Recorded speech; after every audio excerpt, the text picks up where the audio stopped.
Vamos al tema de hoy, 7:53, y obviamente por la hora que es, no creo que se vaya a terminar. Los 3 años y medio y el comienzo del cuarto. Esto es netamente escatología judía y esto responde, me gusta siempre decirlo, a la investigación y el estudio exhaustivo que ha llevado nuestro Rav Joseph Good hace más de 30 años sobre este tema.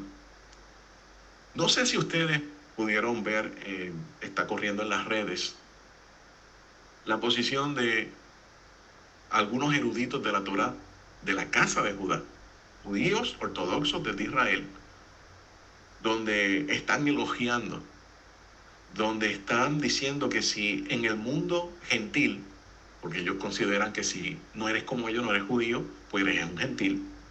Ellos no saben las diferencias de Yeshua y el Jesús del cristianismo ni nada de esto. Pues ellos nos catalogan a todos nosotros como si fuéramos cristianos, aunque no lo somos.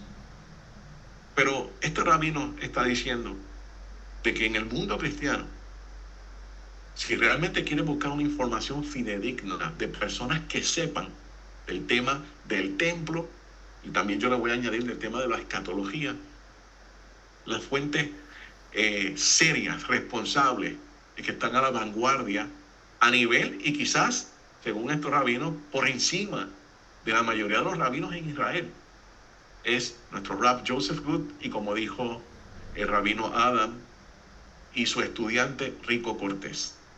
Así que es importante que usted conozca y sepa que usted está conectado y está estudiando con fuentes fidedignas que Baruch Hashem, que desde Israel ahora los están reconociendo. El sector judío observante. No estoy hablando de el judaísmo en la diáspora, no, desde Israel. Entonces, es importante que este material que he estado presentando por los últimos 8 meses, que lo presenté el año pasado en días especiales para el tiempo de Sukkot, en nuestra congregación Roca Eterna, y si los pastores están conectados, saludo a los pastores, viene de él.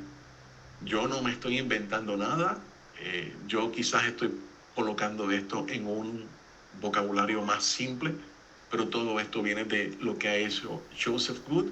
Muchas de las traducciones al español que tiene el material de Hatikva Ministry las ha hecho el Rav Edgar Ramos desde Texas. Así que todo el honor, toda la gloria a Hashem y a los que han pagado ese precio. Yo simplemente estoy estudiando el material de ellos y vengo y se los comparto a ustedes. Entonces, recapitulando, él encontró, Rav Joseph Good encontró que hay un patrón entre los 10 últimos reyes de la casa de Judá y los 7 años de los dolores de parto del Mesías. Bien, en esa línea del tiempo, más o menos, en esa flecha que ustedes ven ahí, tenemos 2, 4, 6 puntos importantísimos. Primero, cada uno de estos reyes va a representar un año en el tiempo de la angustia. ¿Bien? El primer rey que nosotros tenemos, que ya lo cubrimos, es el rey Jotam. Es un rey de derecha, es un rey religioso, pero no muy firme. Su hijo, el rey Acaz, va a ser un malvado, un rasha, va a ser un rey de izquierda, va a poner idolatría.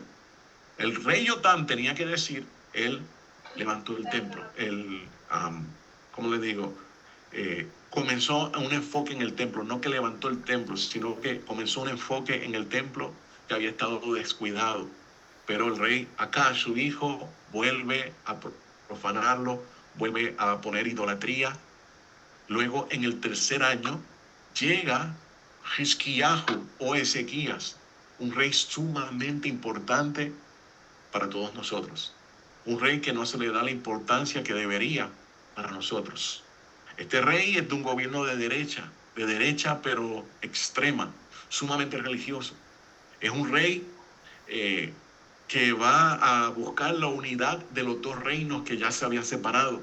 Es un rey que va a fomentar de que todo el mundo venga nuevamente a Jerusalén, al templo.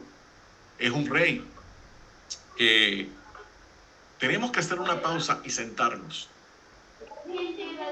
Y voy a hablar un poco más del rey Ezequías y ver qué es lo que él hizo, el aporte, porque está bien documentado en el Tanaj.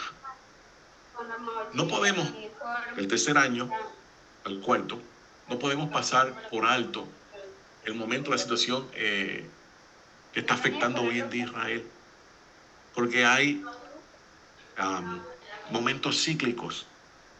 Vamos a ver otras cosas que se van a añadir a este rompecabezas. Por eso es necesario que tanto con la oración, ok, me dicen en el chat, Sophie Páez, por favor, hermana, el micrófono está abierto. Voy a poner esto acá para mirarlo. Micrófono abierto. Lo pueden poner en silencio.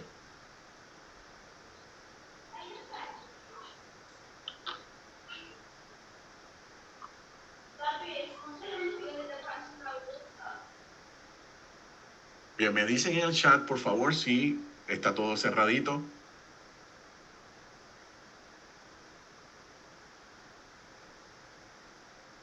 Los micrófonos están cerrados. ¿Sí? ¿No?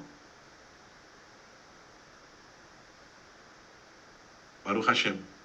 Gracias, hermano. Gracias, por favor. Siempre verifiquen micrófonos. 3 años y medio que estamos viendo de estos días o tiempos de tribulación, como comúnmente le han llamado dentro del cristianismo. Ahí el enfoque es en Israel. Una vez terminen los 3 años y medio, ahora se vuelca al Israel que está en el exilio. Y para esto vamos a repasar, y lo vamos a repasar un poco más adelante, porque tiene que ver con el Asaf, que ya ustedes conocen ese vocabulario, con los que han sido recogidos los justos y los indecisos y todas estas cosas. Luego tenemos el cuarto año, Menashe. Ese cuarto año es crucial porque ese cuarto año es que todo va a cambiar y todo va a comenzar drástico, tanto para el Galut como para ese remanente de la casa de Judá que va a tener que huir al desierto. Y como ya hemos hablado, deberíamos colocar un mapa de Israel. Tienes que buscar qué nación se encuentra a la mano derecha de Israel. Obviamente ese territorio también le pertenecía a Israel, pero hoy en día lo tiene Jordania o Amón. Entonces, todos los que están en Israel, en la parte del norte, huirán hacia Jordania. Los que se encuentran en el centro de Israel huirán hacia Jordania. Los que se encuentran en el sur de Israel huirán hacia una parte de Jordania, pero una parte de Arabia Saudita, donde se encuentra el monte Sinaí. El falso Mesías con su ejército tratará de ir a cazarlos, pero no podrá porque es muy inhóspito. Entonces ellos van a ser resguardados en unos lugares que ya Hashem ha establecido, pero es interesante porque los lugares que Hashem ya estableció para ellos en el desierto son los mismos lugares de ruta que Moshe junto con Israel venía subiendo por el desierto cuando se encontró con Og, allá en Basham. Todas estas personas, todos esos lugares, todas esas paradas con los nombres que a nosotros nos da mucho dolor de cabeza repasarlo, la estadía en el desierto, el nombre del lugar. Hace unos años atrás yo hice un ciclo completo de Parashot analizando los nombres de las paradas, los lugares de las paradas que Israel hacía, extrayendo la gematría, el valor numérico de esos lugares y conseguir una información increíble. Eso se distribuyó por el Dabar de bendición en aquel momento, sumamente interesante. Así que Hashem ya ha preparado todos estos lugares, ellos van a ir allí van a ser sustentados. Hay algunas personas que sugieren que van a ser alimentados nuevamente con el maná. Esto es alguna de las posturas, yo simplemente las comento. No sé, podría ser como que no podría ser, pero ellos van a estar allí. Entonces el falso Mesías va a estar como que dándolos por perdidos a todo ese remanente que huyó a todo ese sector y enfilará sus cañones a los justos, los santos, los sadiquims, que están en las naciones, que guardan Torah y tienen el testimonio de nuestro Santo Maestro Yeshua. Ahora, esos justos de las naciones no eran en el primer año, en el año 6000, cuando comenzó todo esto, cuando vino el levantamiento de todos los justos, ellos no eran considerados como justos. Ellos eran considerados en ese momento como los indecisos. Y eso es el vocabulario que también nosotros encontramos para el tiempo de Rosh Hashanah. Estas personas eran los que estaban indecisos. Estas personas eran los que podían ir a la sinagoga en Shabbat, a las congregaciones en Shabbat. Podrían quizás saberse la liturgia. Podrían conocer y haber leído toda la Tanaj, todos los escritos nazarenos, pero no tenían una convicción real en Hashem, obviamente Mashiach. No tenían una relación de oración con Hashem. Quizás lo hacían por rutina, pero no había una vivencia. Y todo esto los cataloga a ellos como indecisos. Quizás guardaban el Shabbat, pero era todo de una manera liviana. Quizás por costumbre. Quizás porque me criaron en esto. Porque quizás me cambiaron el gorrito o no tenía gorrito y ahora me colocaron una kippah y ahora hay que decir Baruch Hashem y Shabbat Shalom. Pero no había realmente una convicción y una cercanía con Hashem. Entonces todas estas personas son catalogadas como indecisos. No estaban guardando Torah realmente de corazón. Entonces,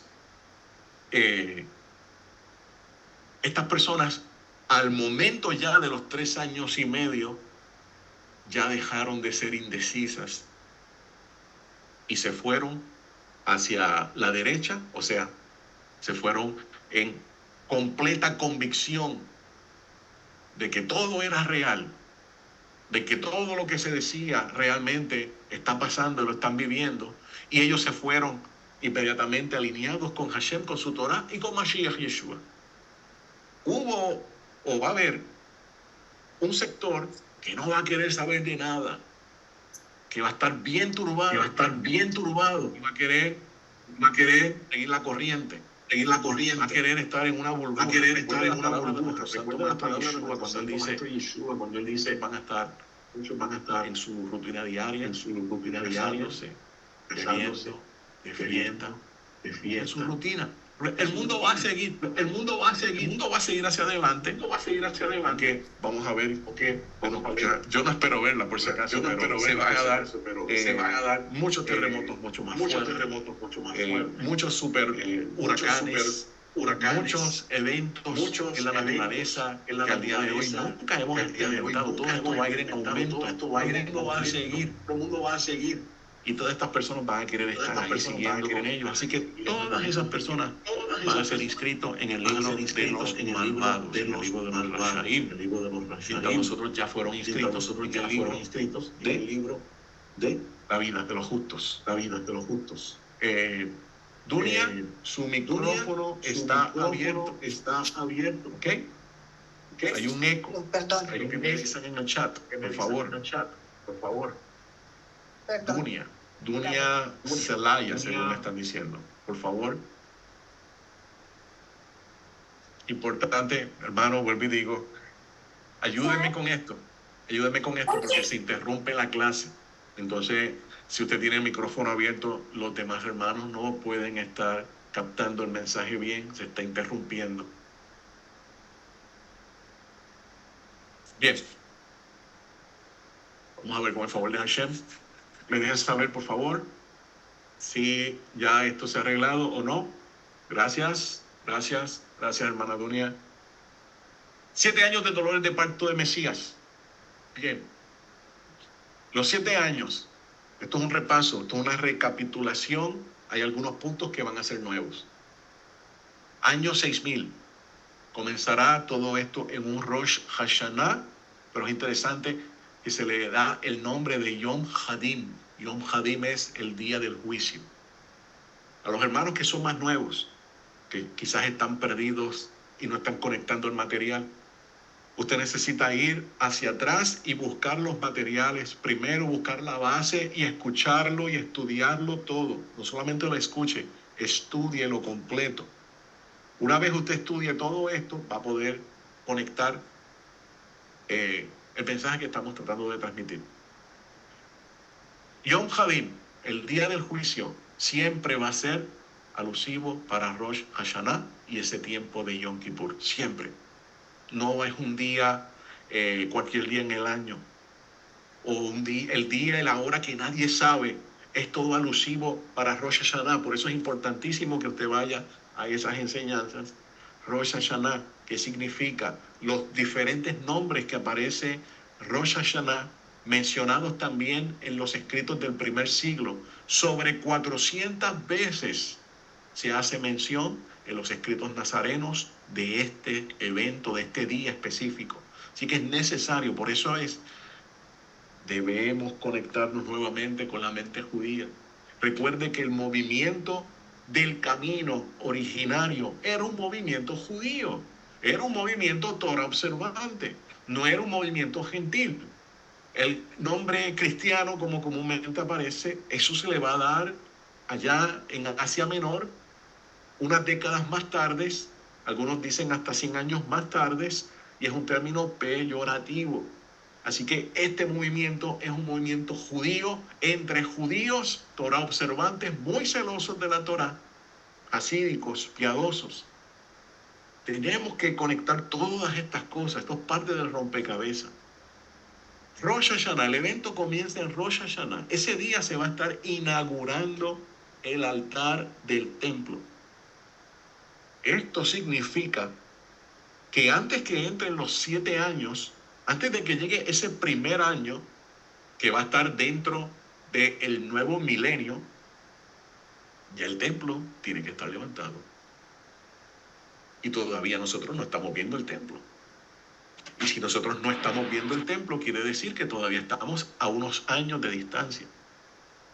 Le pregunté yo recuerdo, enero 2016, le pregunté a nuestro Rav Joseph Good. Ese fue en el primer curso del templo que se dio acá en Orlando. Le dije, ¿cuánto tiempo usted estima que el templo se pueda tardar en edificarse? Él me dice, es difícil, Rafi, porque hay unos edificios que son bastante complejos. Así que fácilmente estaríamos hablando de 2 años, quizás más. Eso es para que esté la estructura. No estoy hablando que el altar puede comenzar, pero todo lo demás debe seguir, porque hay parte del servicio que se tiene que realizar dentro del lugar santo. Necesita la estructura. Algunas personas piensan de que se puede crear algún tipo de carpa donde se ubique la menorá, donde se ubique el pan de la presencia y momentáneamente se pueda trabajar esa situación, pero eso son simplemente opiniones. Necesitamos el templo para que llegue el momento de los 7 años. El templo tiene que estar antes de esos 7 años. Esto es importantísimo. Entonces, en el evento donde se inaugure el altar, será en un Rosh Hashanah. Y en ese Rosh Hashanah vendrá el Asaf. El Asaf es el recogimiento de los justos, tanto de los muertos que van a ir a la resurrección, como de los vivos que realmente son declarados justos, los tzadikins en el hebreo. Será en ese Rosh Hashanah. Luego, en los 10 días que van desde Rosh Hashanah hasta Yom Kippur, que se le conoce como los días de asombro, es destruido la Babilonia en una hora. La interpretación de nuestro Rav Joseph Good es que esa Babilonia se trata de Estados Unidos. Las pruebas que él da son contundentes. Pasaje tras pasaje, Isaías, diferentes profetas, hablando y describiendo detalladamente a esa nación. Muchas personas dicen, no, ¿cómo es posible si Estados Unidos se fundó basado en las leyes bíblicas, las posturas de los padres fundadores. Pero la nación se fue, la nación se apartó completamente. Hoy en día Estados Unidos es la nación número 1 que ofrece niños a Moloch. Me refiero al aborto. Número 1 en el mundo en abortos. Número 1 en pornografía, exportación de armas, exportación de droga. Quizás no sea la número 1, pero es un puente. Entonces es importante que nosotros coloquemos en perspectiva todas estas cosas, porque la maldad tiene un límite. Recuerde cuando en la Torá nos habla que la maldad de Sodoma y Gomorra, las 5 ciudades que estaban alrededor, subió delante de Hashem. Y Hashem entonces tomó la decisión de sacar, obviamente, los justos que estaban allí, que había menos de 10. Pero Hashem primero los sacó y luego vino la destrucción. Y es un patrón que nosotros no nos podemos olvidar. Hashem, antes de que llegue ese momento, sacará a los justos de la nación de aquí de Estados Unidos, de Norteamérica. Cuando digo Norteamérica estoy hablando del Canadá, estoy hablando de México, que van a ser afectados, claro está. Entonces vendrá el Asaf, vendrá el recogimiento, y como eso ocurre en los 10 días, estoy hablando de la destrucción de Babilonia, ocurre en esos 10 días de asombro, cuando llega el momento de Yom HaKippurim, Israel va a estar en estado de shock. Y algo va a ocurrir que va a ser en la segunda tabla, en la tercera tabla que vamos a ver, perdón. El segundo año tenemos algo similar a lo que hizo Acaz. En el primer año, donde está la inauguración en Israel del templo, del altar, todos estos eventos gloriosos que se están llevando a cabo, un gobierno de derecha, de momento el segundo año se va a ir a la izquierda. Y tenemos que preguntarnos por qué se va a ir a la izquierda. ¿Qué pasó si tenemos el templo? Sí, pero va a haber mucha oposición. Va a haber mucha oposición dentro de Israel como fuera de Israel. Ustedes pueden estar seguros que las Naciones Unidas van a estar cabildeando fuertemente para sancionar a Israel. Cuando vean la matanza de animales, las ofrendas que se están llevando, todos los korbanot, la gente que no entiende eso, que usted sabe que va a ser la mayoría, automáticamente va a estar en contra de Israel. Y esto va a provocar que haya nuevas elecciones, como estamos viendo que está ocurriendo ya hoy, que están presionando por nuevas elecciones, y van a cambiar de gobierno. Y ese gobierno va a ser uno de izquierda totalmente. El templo seguirá en función.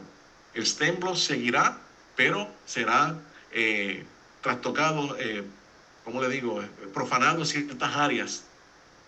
No el lugar santo y eso todavía no ocurre hasta un poco más adelante. Luego tenemos el tercer año. ¿Qué pasó el tercer año en la historia de los 10 reyes de Israel? El rey Ezequías. El rey Ezequías, que va a estar 3 años y entrando casi el cuarto. Esto es algo sumamente importante, porque en ese año vendrá la invasión de Gog y Magog. Entonces, cuando venga esta invasión, nosotros vamos a ver un paralelo que hay, pero lo dejé para la otra tabla. Algo va a ocurrir, porque tenemos 2 bandos. Lo habíamos mencionado muchas veces. Tenemos el bando del falso Mesías, conocido también como el Leviatán, la serpiente antigua, esa serpiente marina, que es descrita en el libro de Job. Tenemos al Behamot, ese gran animal, toro grande que habita en la tierra, que es mencionado como Asiria, es mencionado, se cree que es Rusia, con una confederación de naciones, mientras el falso Mesías está con otra confederación de naciones que incluye a Europa. Menashe va a ser un rey malvadísimo, peor que Acaz, peor que su abuelo. Tenemos el 5.º año, el rey Amón. El 6.º año tenemos a Josías. Y el 7.º año ocurre algo bien interesante. El 7.º año tenemos 4 reyes diferentes. Tenemos a Jehoás, Jehoaquín, Jehoaquín, con N, y Sedequías. Y todo esto va a estar terminando en Yom Kippur. Ahora usted preguntará, ¿pero por qué el último año, el 7º año, 4 reyes diferentes?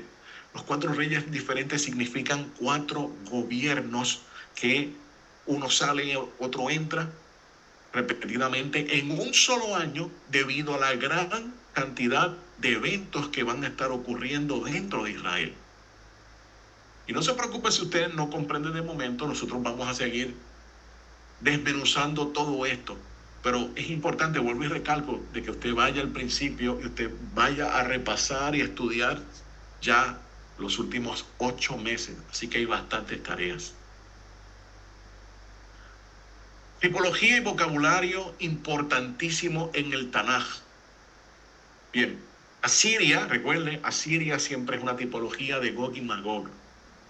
Como mencionamos en el pasado, el Talmud cita a Asiria como Gog y Magog, como el Behamot. No es literalmente el área geográfica donde se encuentra Asiria, sino una nación similar a esta, la cual se entiende que es Rusia. Egipto, Egipto y no el Egipto geográfico.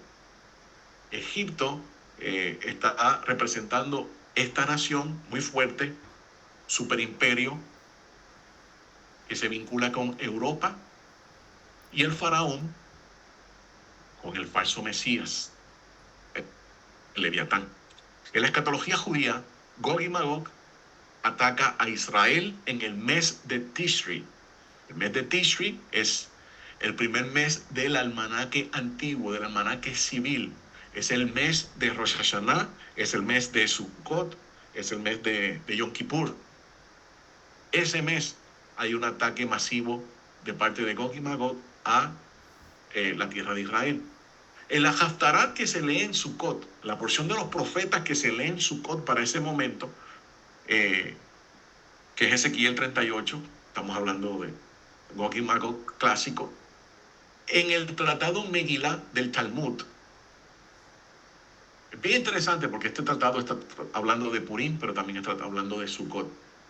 Y dice que en ese momento hay un festín en Israel para el tiempo de Sukkot, porque entre Rosh Hashanah y Yom Kippur entra Gog y Magog, y ya para el tiempo de Sukkot es totalmente derrotado. Y hay una gran fiesta, hay una gran alegría. Entonces vamos a escuchar un vocabulario similar, que quizás lo hemos leído muchas veces dentro de los escritos nazarenos, pero no lo podemos identificar, que se está hablando de Sukkot, pero de ese Sukkot del tiempo final. No de cualquier Sukkot a través del año, a través de la historia, sino que es Sukkot para el tiempo de la invasión de Gog y Magog. Vamos a leer Yeshayahu, Isaías 9:1. La versión del Tanaj, la versión kosher, es el verso 1. La versión gentil, aparecen en las Biblias cristianas, aparece en Isaías 9:2. Entonces dice, el pueblo que andaba en la oscuridad vio una gran luz. Una luz ha brillado para los que viven en tinieblas. ¿Qué lugar es el que vive en tinieblas en Israel? Porque aquí hay expresiones idiomáticas. Ese lugar que vive en tinieblas es lo que ustedes tienen en pantalla, ese retrato. Es el valle de Kidrón, donde tenían el Gehenna, el Gehinnom o el llamado infierno, donde también en un momento dado se encontró un altar para Moloch, donde los alfareros tenían todos sus talleres, y también donde se va a encontrar un cementerio. ¿Cuál es el Festival de las Luces? Piense esto primero, antes de contestarse. ¿Cuál es el Festival de las Luces? El primer Festival de las Luces. Antes de que usted piense en Hanukkah, estamos hablando de en Sukkot. También se le conoce como el Festival de las Luces. ¿Por qué? Si usted se da cuenta, en el atrio de las mujeres va a encontrar estos 4 postes que a la derecha los puedes ver iluminados. Y como había tanta luz, de ahí se le denomina el Festival de las Luces. Isaías 9:3 dice: multiplicaste la gente y aumentaste la alegría. Se alegrarán delante de ti como se alegran en la siega, como se gozan cuando reparten despojos. Aquí hay un lenguaje de Sukkot, de alegría, en el tiempo de la siega. Porque tú quebraste su pesado yugo y la vara de su hombro y el cetro de su opresor con el día de Madián. Porque todo calzado que lleva el guerrero en el tumulto de la batalla y todo manto revolcado en sangre será quemados, pastos del fuego. Y este pasaje está haciendo alusión a la victoria que tuvo Hashem sobre los asirios en el tiempo del rey Ezequías.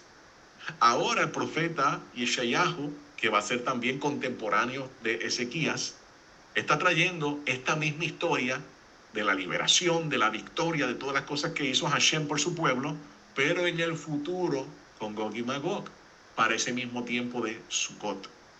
Es interesante de cómo todo está conectado, de que historia tras historia que uno va encontrando a través de todo el Tanaj, hay una conexión. Obviamente, esta conexión la vamos a encontrar si estamos ya con nuestras actualizaciones internas, con la mente hebrea, con los filtros judíos, para poder entender todas estas cosas, con también el estudio del antiguo Medio Oriente. Si no, no se va a poder ver o entender. Isaías 9:6. Porque un niño no es nacido, hijo no es dado. Y el principado sobre su hombro, y se llamará su nombre admirable, consejero, Elohim fuerte, Padre eterno, príncipe de paz. Todos estos son títulos de coronación, ¿ok? Títulos que son clásicos en el antiguo Medio Oriente. Así se le decía a un gobernante cuando se estaba coronando, se le daba el título de Elohim fuerte, de Padre eterno, príncipe de paz, admirable, consejero, etc. Si esto nosotros no lo conocemos, que es un patrón que se repite por el antiguo Medio Oriente, en las coronaciones se saca fuera de contexto. Y cuando se lee, inmediatamente dice, ¿viste? Que ahí está la evidencia que nuestro Rabí Yeshua es el Padre Eterno, que tiene ese atributo. Y es un título que se le daba en las coronaciones. No tiene que ver con que Él sea el Padre Eterno, porque Él no es el Padre Eterno. Él es el mediador. Reza a Hashem por mi nombre. Si Él fuera Hashem, entonces no habría que rezar por el nombre de Él, porque Él es el Padre, lo ve todo. Entonces, piensen todas estas cosas.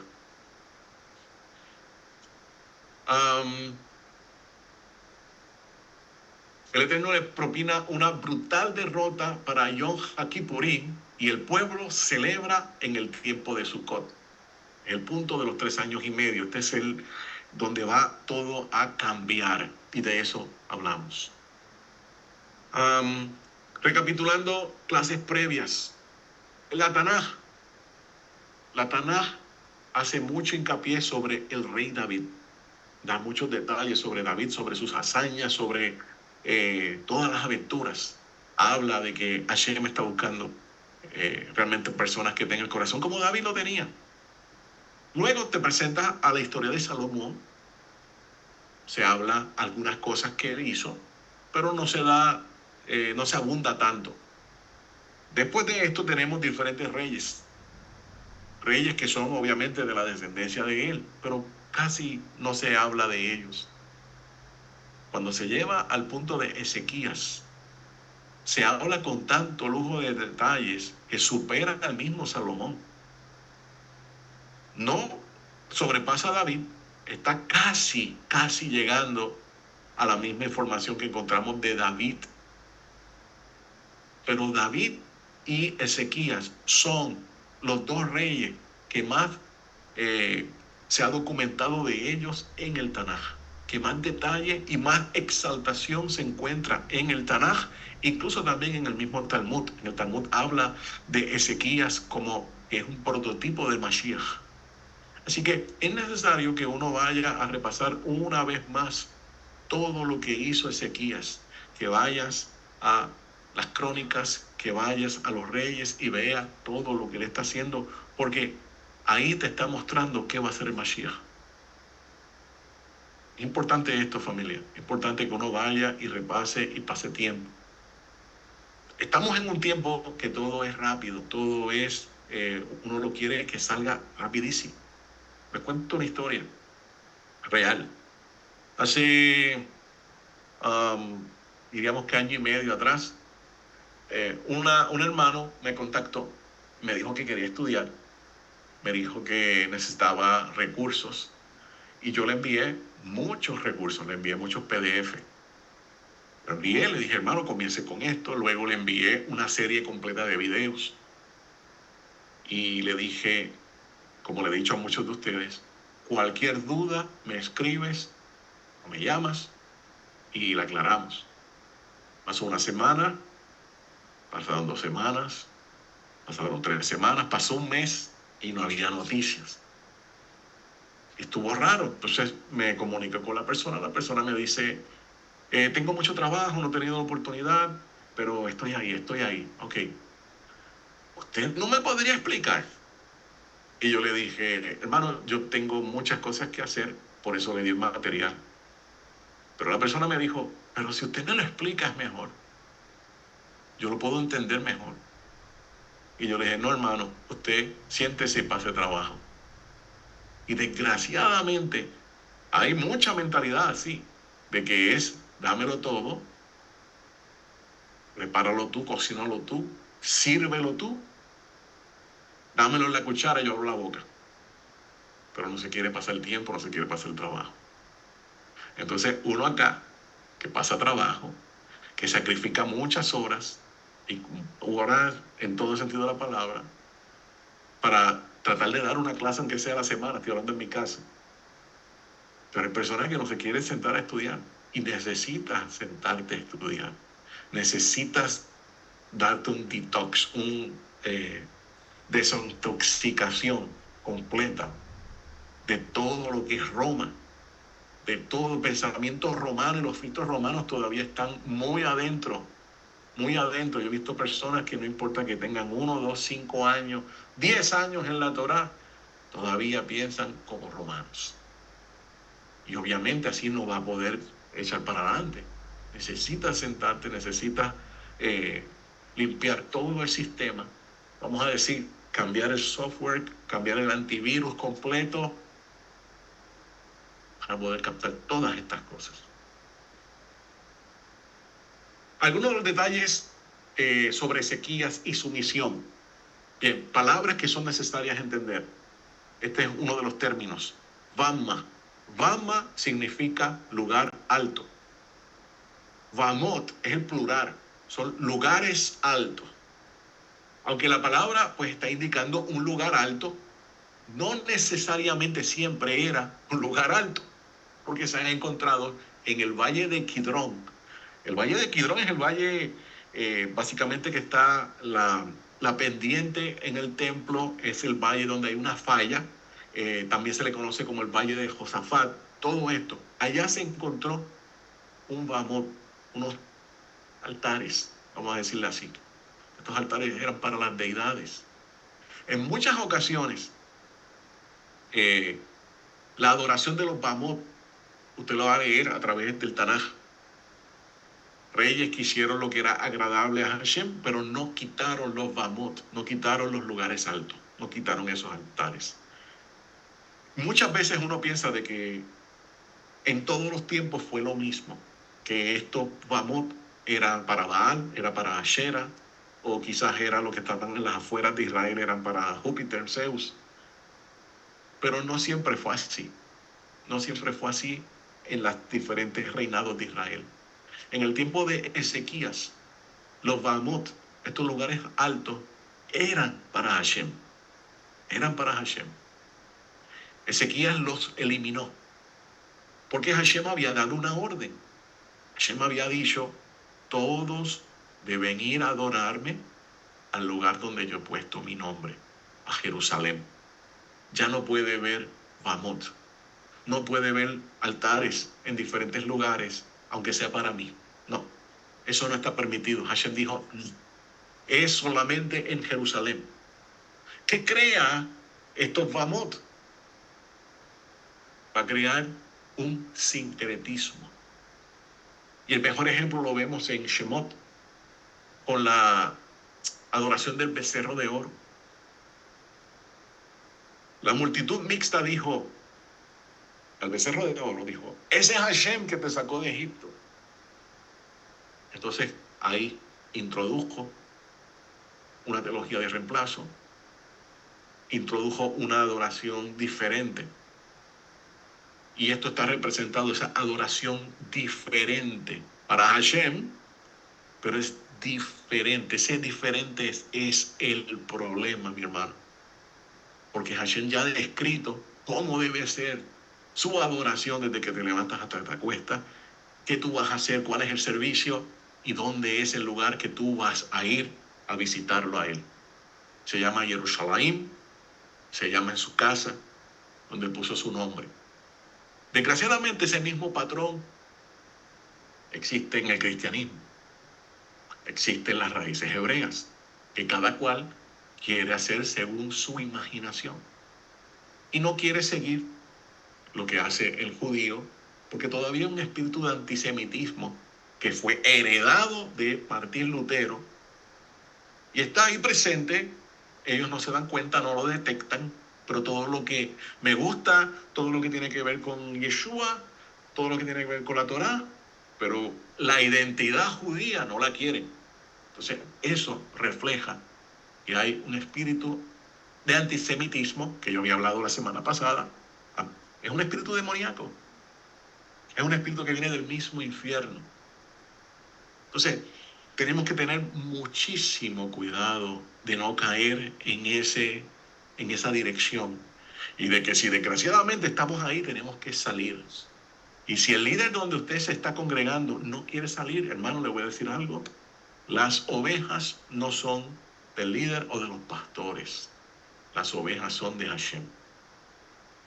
El líder está supuesto a llevarlo a pastos verdes, pero el líder no le puede decir a usted cuánto pasto usted va a comer o cuánta agua usted va a tomar. Eso es entre usted y Hashem. Así que si el líder no está haciendo lo que corresponde, si el líder no le está enseñando los mandamientos, si el líder no tiene en el lugar de reunión, sea donde sea, un andamiaje kosher, litúrgico, si está comenzando, no se preocupe, no es personal. Pero si ya tiene 5 años en adelante y todavía está haciendo lo mismo, hermano, huya de ese lugar. Algo pasa. No se está alineando la persona con el patrón que está en la Torá. Y está en una adoración sincretista, mixta. Y lo puedes escuchar. Levanta bien el oído y mira a ver a quién le están cantando. Si le están cantando a Hashem o le están cantando al Mashiach. Todo va dirigido hacia Hashem.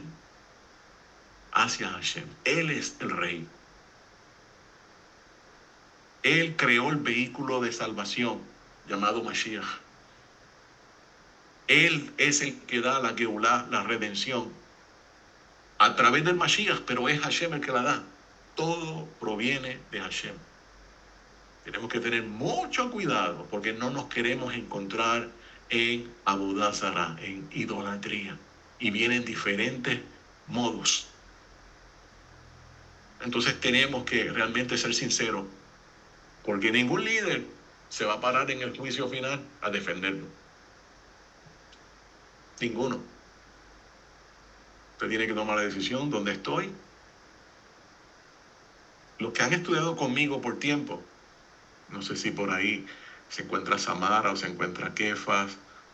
Algunos de los que han estudiado ya con tiempo conmigo se encuentra Mishadai. Yo siempre he dicho estas palabras. Yo te puedo enseñar todo lo que yo sé. No sé mucho. Te puedo enseñar todo lo que yo sé, pero va a llegar un punto que ya captaste, que ya tienes toda la información, que ya yo no te puedo ayudar. Y yo te ayudé en ese nivel. Ahora vete a otro nivel, con otro líder responsable, todavía mucho mejor que yo, y él te va a llevar a ese punto. Eso mismo nosotros tenemos que buscar una persona que nos lleve, que primero sea los líderes o los maestros del preescolar. Son maestros de preescolar, se prepararon para el preescolar.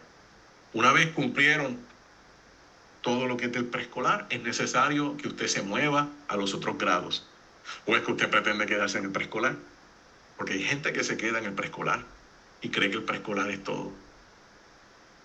Y luego que uno pase todo lo que es ese tiempo de aprendizaje, va a ir a escuela secundaria, luego va a ir a la universidad, si usted quiere ir a la universidad, después va a ir a estudios posgraduados, después va a hacer especializaciones. Y para todos y cada uno de esos niveles hay maestros capacitados para ese nivel. Pero usted es el que decide si lo hace o no lo hace. Si usted se siente demasiado comprometido con el maestro de escuela primaria y no se va de ahí, pues mi hermano, ¿qué le puedo decir? No va a entender otras cosas. Usted solamente va a trabajar con lo que son grados primarios. Y esto constantemente vamos a seguir evolucionando, retándonos, porque tenemos que tomar muchas decisiones. Así que es importante que se salga de todo este sincretismo. Aunque usted no lo crea, yo he conocido al día de hoy personas que llegaban hablando de la Torah. Hablando es una cosa, viviendo las otras. Recuerde de eso siempre. Como dice Rab Shaul, van a ser justificados no los que oyen la Torah, sino los que la viven, los que la practican. Estoy parafraseando. Pero estoy hablando de un pasaje de Romanos. Tenemos en las congregaciones dos tipos de personas: los que escuchan la Torah y los que hacen la Torah. He conocido personas, líderes de congregaciones, pioneros,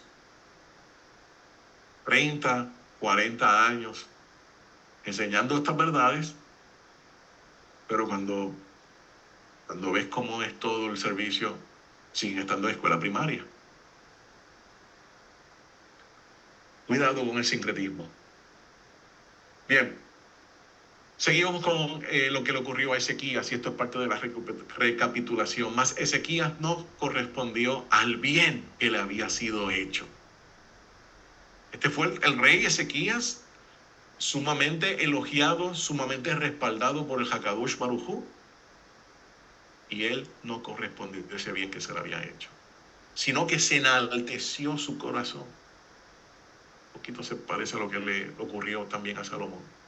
Se enalteció su corazón se llenó de orgullo, de ego, y vino la ira contra él, y contra Judá, y contra Jerusalén, porque recuerde que él representa al gran rey del universo. Pero Ezequías, después de haberse enaltecido, su corazón se humilló, él y los moradores de Jerusalén. Y no vino más sobre ellos la ira de Adonai de los ejércitos en los días de Ezequías. Tuvo que pagar un precio. Al final de él, pues sabemos que el Eterno le extendió sus días, le dio 15 años más. Baruch Hashem por todas estas cosas.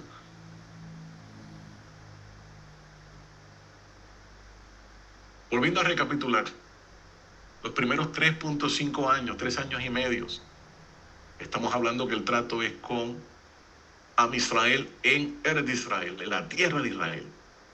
Año 6000, el primer año de los Hablei Mashiach, de los días de parto del Mesías. Esto ya estamos hablando que es el nuevo milenio. Se da la resurrección de los justos, se da el Asaf, el recogimiento, los 10 días de asombro, como yo dije, Babilonia es destruida. Y en medio del miedo mundial, en medio de la turbación, imagínense, la superpotencia de Estados Unidos destruida, sacada del tablero de ajedrez del mundo. ¿Quién es la mayor nación que respalda hoy en día a Israel?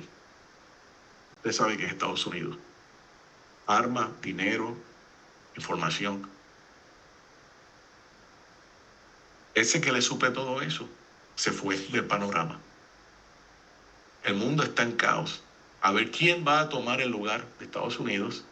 Pero Israel se está preguntando, como decían en el tiempo de aquel gran prócer mexicano, el Chapulín Colorado, ¿y ahora quién podrá ayudarnos? Israel se va a hacer esa misma pregunta. Y será en Yom Kippur, el día más sagrado, donde uno no hace nada sino simplemente humillarse a Hashem, que ellos se sentarán a hacer un tratado de defensa, porque el falso Mesías emergerá en ese momento. Y el falso Mesías, con el respaldo de Europa, le va a ofrecer ese acuerdo de defensa. Y ellos lo van a firmar. Ellos lo van a firmar. Ya el templo está funcionando. A este momento el templo no está profanado ni nada por el estilo. Se hace ese acuerdo. Luego, el siguiente año que le sigue, el templo sigue en función. El mundo sigue señalándolo. Israel va a estar siendo atacado en diferentes frentes por naciones árabes. Y si estamos viendo el panorama que tenemos hoy, todo se está preparando. Pero entonces el gobierno de Israel en ese momento cambiará a ser un gobierno de izquierda completo, como el reinado de Acaz. Esto va a hacer que Acaz venga a permitir que haya otros tipos de adoraciones que vayan caminando por la libre, como uno dice. Y Acaz, el gobierno de Acaz, va a firmar un pacto con Asiria o con Gog y Magog, en este caso con Rusia. Recuerde que ya hay un pacto de antemano hecho por la administración anterior un año antes con el falso Mesías y toda esta confederación de naciones que se le denomina Leviatán. ¿Ok? Ahora el gobierno que es contrario, son otras personas, hace un pacto, una alianza, se convierte como si fueran un vasallo. Acaz, en aquel tiempo, el reino de Acaz se convirtió en un vasallo de momento de Asiria. Vasallo significa que podías tener rey judío, pero tenías que pagar un tributo a Siria. Diferente a lo que es una provincia. La provincia se convierte en un territorio, sí, de otra gran potencia, pero esa potencia coloca un gobernador. Perdón. Entonces, ese segundo año que cambio de gobierno, segundo año de los 7 de la tribulación, hacen un tratado con Asiria. Pero en el tercer año, todo cambia nuevamente, el gobierno se deshizo, ahora nuevamente tienes un gobierno de derecha, bien de derecha como lo fue el de Ezequías en aquel tiempo. Y en ese tercer año van a volver a renovar el tratado que tenían con el falso Mesías, que todavía se pinta como si fuera un gran líder. Debemos entender esto. Gog y Magog le temen al Leviatán con su confederación, porque su ejército todavía es mejor. Gog y Magog tiene una super confederación de ejércitos y naciones sumamente fuertísimos, pero le temen mucho a el Leviatán. Así que en el tercer año de la tribulación renuevan ese tratado que se firmó en el primero. Ese es un gobierno totalmente religioso, bien alineado. Pero ¿qué ocurre?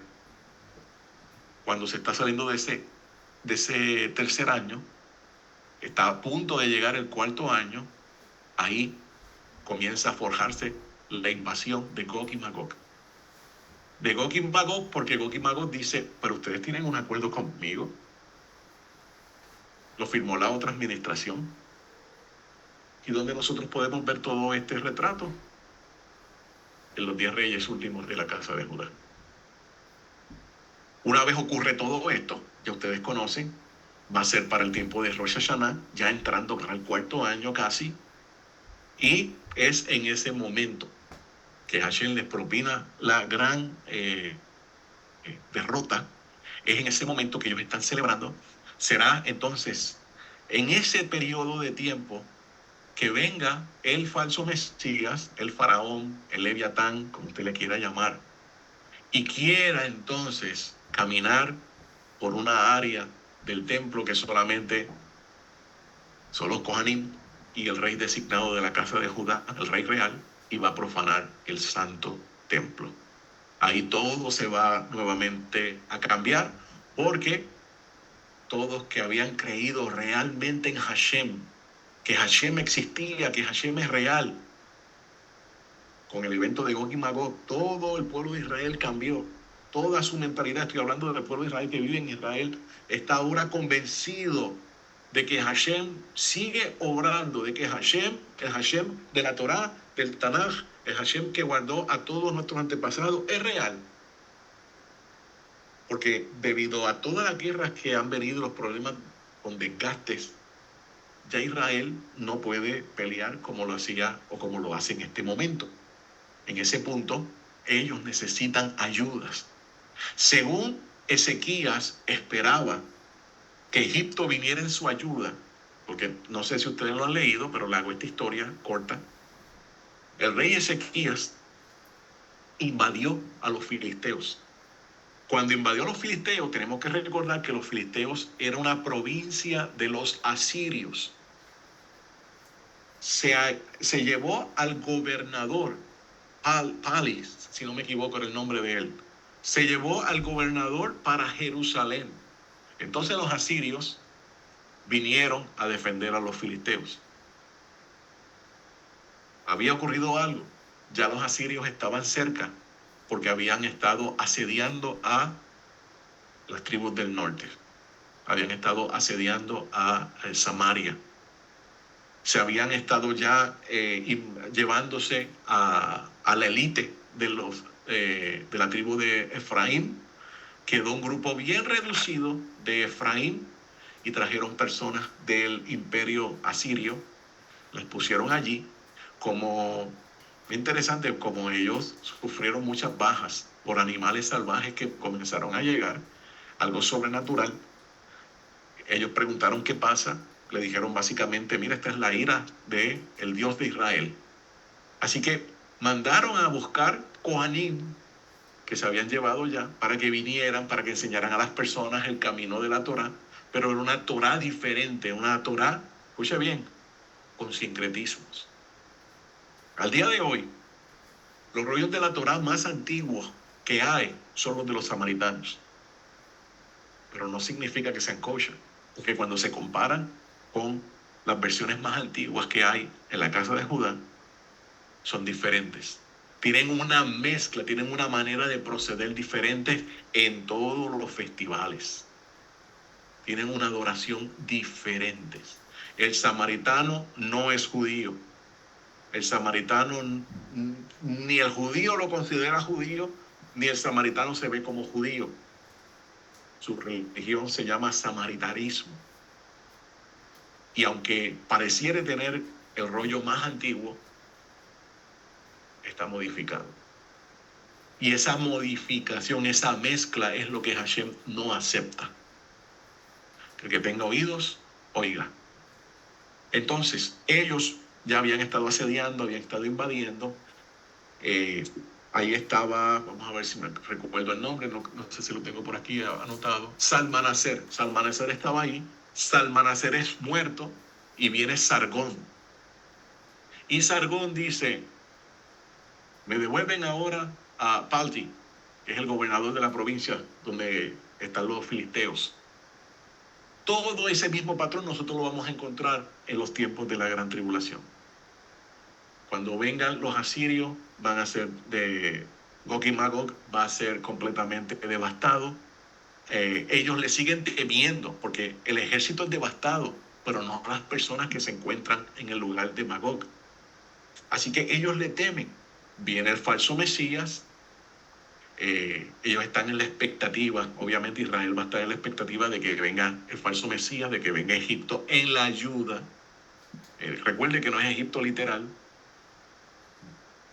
pero su confianza está puesta totalmente en esa ayuda militar, cosa que no va a llegar, cosa que va a reforzar la idea y la escena de que este gran ejército va a ser destruido y ellos van a entender, todo el mundo va a entender que Hashem existe. Y esto va a ser, me imagino, un super avivamiento dentro del territorio de Israel. Ahí es donde el falso Mesías se va a hacer pasar por el Jesús del cristianismo, no el rabino Yeshua, por el Jesús del cristianismo. Tengo que decir algo, familia. Usted tiene que saber que Jesús nunca existió. Existió Yeshua. El cuento mitológico y como se presenta en el cristianismo de el Jesús no era así. Ese no es Yeshua. Ese no es Yeshua. Hay unas bastante diferencias bien marcadas. Y los que me conocen saben mi postura sobre este tema.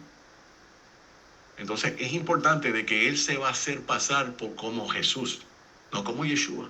Ahí va a engañar a muchos. Y cuando haga, porque no va a tener conocimiento del templo, lo que se recalca tantas veces, Él no tiene conocimiento del templo. Cuando Él venga y estropee todos los espacios sagrados, haga lo que no se supone, el pueblo que conoce el servicio del templo se dará cuenta de que ese no es el Mesías. Y ahí es donde entran las palabras del Rabbi Yeshua. Cuando veas todas estas cosas y cuando veas las imágenes que se van a levantar, que se cree que son dos, los que están en Jerusalén, huyan a las montañas. No esperes que el falso Mesías venga con su ejército. Huye. Tienes que ir distante, tienes que viajar, tienes que moverte. Esto es para todos los que están en Israel. Comienza esa movilización de huir, de irse.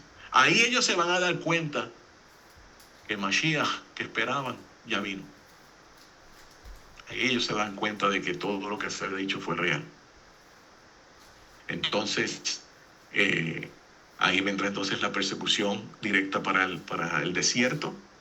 Ahí pasará lo que ya yo comenté. Ellos huirán hacia los desiertos de Jordania, el área del Mar Muerto, esa zona que van a cruzar para Jordania, todo el desierto de Arabia Saudita en el norte, que es diferente al que está el resto del país.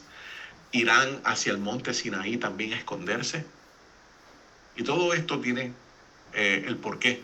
Y cuando regrese el Mashiach, también tenemos que entender que todo esto va a ser un recorrido por 10 días, desde Rosh Hashanah hasta Yom Kippur, recogiendo todas estas estaciones. Estoy hablando ahora de Mashiach, recogiendo todas estas estaciones donde el pueblo de la antigüedad estuvo, y ahí Él está recogiendo a todos los que están allí. Obviamente va a estar también entablando combates por 10 días hasta Yom Kippur. El día de Yom Kippur ya Él ha recorrido toda la zona y llegará entonces al Monte de los Olivos. Y todo esto podemos ver pasajes de Isaías que dicen: ¿quién es aquel que viene de Bosra, de Edom, que tiene las vestimentas manchadas en sangre? Solo ha estado pisando el lagar. Todo esto está en la misma conexión y está la evidencia de que Él va a ir al monte Sinaí también. Todo el panorama se pone sumamente interesante, familia, sumamente interesante. Yo creo que esto ya lo discutí. Perfecto. Esto se queda entonces en el tintero. No sé qué hora es. Son las 9 de la noche. Hemos estado aquí hablando casi 2 horas. Pero yo espero que este tema los haya motivado a seguir buscando, a seguir buscando más y más. Por favor, si no entendió bien, es necesario que usted vaya y examine con calma todo el material que nosotros venimos discutiendo por los pasados 8 meses.